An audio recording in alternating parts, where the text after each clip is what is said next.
আসসালামু আলাইকুম। কেমন আছেন সবাই? আশা করি সবাই ভালো আছেন। অনেকে নাম্বার চাইতেছেন, নাম্বার আমি দিতেছি, আপনারা দেখতে পারতেছেন না। কমেন্টের নিচে যাইয়া দেখেন নাম্বার আমি দিছি, ঠিক আছে? আর আপনারা আসেন, আসার পরে সব কিছু ঠিক হয়ে যাবো। 1-1.5 মাস এমনিতেও খারাপ লাগবো। আপনি যে ওয়ার্কশপের যে গ্যারেজের উদ্দেশ্যে আইতেছেন আসেন, যদি বাইরের বিষয়েও আপনি অন্য অন্য জায়গায় যাই কাজ করতে পারবেন, এটা কোনো বিষয় না। আপনারা আসেন। সৌদি আরব মনে করেন প্রচুর ওয়ার্কশপ আছে, অনেক জায়গায় ওয়ার্কশপ আছে, আপনি ওই অন্য অন্য জায়গায় যাইও কাজ করতে পারবেন যদি বাইরের বিষয়ও। এগুলো নিয়ে টেনশনের কোনো কারণ নাই। আর আমি নাম্বার মনে করেন সব জায়গায় তো নাম্বার দেওয়া যায় না ভাই। আপনি নাম্বার চাইছেন, আমি দিছি, দেখেন আপনি নিচের মধ্যে, আপনার কমেন্টের নিচের মধ্যে আপনি অনেকগুলো কমেন্ট করছেন ভাই। আর কোনো বিষয় জানার থাকলে আপনারা অবশ্যই কমেন্ট করবেন, আমি আপনাদেরকে বলার চেষ্টা করুন। বাংলাদেশের কাজ আর সৌদি আরবের কাজ একই কাজ, ঠিক আছে? আরও সহজ। বাংলাদেশের থেকে দেশের বাইরে কাজ আরও সহজ।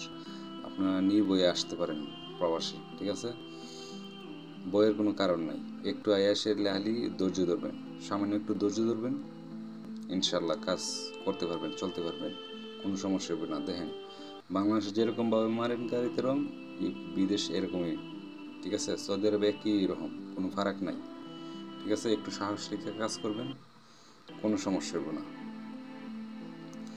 বাংলাদেশের কাজ আর সৌদি আরবের কাজ একই কাজ, এখানে কোনো ফারাক নাই, ঠিক আছে? যেহেতু কাজ শিখছেন, আপনি জানেন, আপনার লেগে কোনো বিষয় না। একটু ধৈর্য ধরবেন, সম্পূর্ণ ঠিকই যোগা। দেখেন একবারে পারফেক্ট আছে, ঠিক আছে? আসেন, কোনো বই রাখার কোনো কারণ নাই।